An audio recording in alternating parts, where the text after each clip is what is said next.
नमस्कार दोस्तों। आज का डिस्कशन हम लोग दो भाग में रखेंगे। पहला भाग है कि अध्यक्ष की नियुक्ति को लेकर के अभी क्या स्थिति है, और दूसरा जो पार्ट होगा वो है कि आगे की रूपरेखा क्या होगी। पहले भाग को लेते हैं कि आप सब जानते हैं कि 10 दिसंबर तक अध्यक्ष पद के लिए जो आवेदन थे उसकी अंतिम तिथि रखी गई थी, जिसमें 10 दिसंबर की तारीख को छोड़ करके कुल 32 लोगों ने आवेदन इसमें किया है। जैसा कि आप जानते हैं कि पिछले वाले आवेदन में ये 67 तक था, लेकिन इस बार 32 तक है और 10 को जितने लोगों ने इसमें आवेदन किया होगा वो इंक्लूड हो जाएगा। इसमें अभी सचिवालय द्वारा जो है, कई तरह से मैंने पता किया कि क्या स्थिति है, लेकिन सचिवालय द्वारा अभी इसका कोई अपडेट नहीं है कि अध्यक्ष का इंटरव्यू होगा या किस तिथि को इनकी नियुक्ति होगी या एटीसी इन सब को लेकर के ऐसा कोई स्पष्ट अभी बात नहीं रखी गई है। लेकिन यदि सभी आंकड़ों को हम समाहित कर लें तो उन आंकड़ों से ये निष्कर्ष अभी निकल रहा है कि इस महीने के आखिरी तक यानी दिसंबर आखिरी तक जो है अध्यक्ष भी पद पे आ जाएंगे, और आगे की जो स्थिति है यानी कि इंटरव्यू डेट है या एग्जाम का डेट एटीसी है वो सब भी हमें पता चल जाएगा। आंकड़े क्या हैं इसको हम लोग दूसरे भाग में देखेंगे कि आगे की रूपरेखा क्या होगी।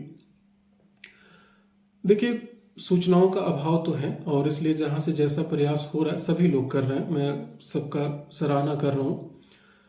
जिसमें दो तरीके हमने व्यक्तिगत रूप में अपनाया। एक तो ये है कि आयोग में एक व्यक्ति को भेज करके एज ए कैंडिडेट पूछने के लिए कि इंटरव्यू कब होंगे, और दूसरा जो है 3 कैंडिडेट से कॉल करा करके वहां पूछा गया कि इंटरव्यू कब होंगे। आप चाहें तो आपके पास भी आयोग का नंबर है, आप कॉल करके भी पूछ सकते हैं। तो दोनों जगह सिमिलर आंसर मिले, और वो आंसर क्या है कि इस महीने के आखिरी तक एक बार आप पता कर लीजिएगा, यानी कि दिसंबर के आखिरी तक, और जनवरी में इंटरव्यू होने की संभावना है। ये आयोग के जो कर्मचारी हैं उनका कहना है। अब हम कुछ पुराने आंकड़ों को लेते हैं। दरअसल क्या होता है कि जब हम एक बार शांति काल के दौर से गुजर जाते हैं तो सभी चीजें शांति काल जैसा प्रतीत होती हैं। जैसे 16-17 अप्रैल को आप सब जानते हैं कि आपका एग्जाम हुआ, रिटन एग्जाम जो है। जून में आयोग द्वारा खुद एक तरह से सूचना दी गई कि कॉपियां चेक हो रही हैं, जो कि लेट था। मैं इस बात को एक्सेप्ट कर रहा हूं, और आयोग बहुत गलती किया है ये भी मैं एक्सेप्ट कर रहा हूं, लेकिन मैं क्रम बता रहा हूं कि अप्रैल में एग्जाम, जून में कहा कि कॉपी चेक हो रही है। सबको संभावना था कि जून आखिरी तक आ जाएगा। जुलाई में लास्ट में फिर इनका एक नोटिस आया कि कॉपी दोबारा चेक हो रही है और फिर जो है रिजल्ट दिया जाएगा। अगस्त में संभावना थी, जो कि काफी लेट हुआ और 4 सितंबर को आ गया। 4 सितंबर को रिजल्ट के साथ ये भी डेट आया कि 25 सितंबर से इंटरव्यू है और 5 अक्टूबर को सभी को फाइनल सिलेक्शन दे दिया जाएगा, यानी कि फाइनल रिजल्ट रहेगा 5 अक्टूबर, आखिरी डेट रखा गया था। मेरा ये सब डेटा बताने का जो उद्देश्य है वो ये है कि जब अध्यक्ष पद पे रहते हैं तो वो क्या कर रहे हैं उनकी एक व्यक्तिगत जिम्मेदारी होती है, और नियमित रूप में वो चीजें सामने उन्हें लाना पड़ता है।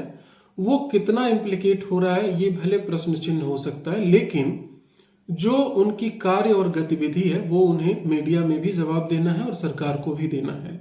इसलिए आप देखेंगे कि अप्रैल से लेकर लगातार हर महीने कुछ न कुछ अपडेट आयोग के द्वारा मिलता रहता है। उसी तरह से जैसे अध्यक्ष आते हैं तो आप मान के चले कि बहुत तेजी से ये सभी प्रक्रियाएं आपको सुनने में मिलेंगी। अब रही बात एग्जैक्ट डेट की, तो देखिए संभावना सभी को लग रहा है कि जनवरी में, चाहे वो मिड में हो चाहे लास्ट में हो, लेकिन 10 दिन ऊपर नीचे अगर हो जाने से इससे मुझे नहीं लगता कि बहुत अधिक जो है आपको समय मिलेगा, या कह सकते हैं कि बहुत ज्यादा किसी तरह का कोई नेगेटिव प्रभाव पड़ना चाहिए। बस एक तिथि आपके पास रहे।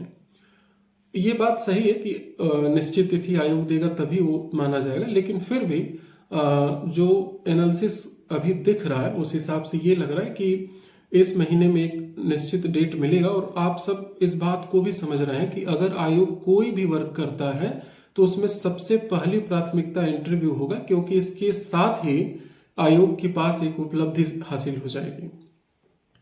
Thank you so much.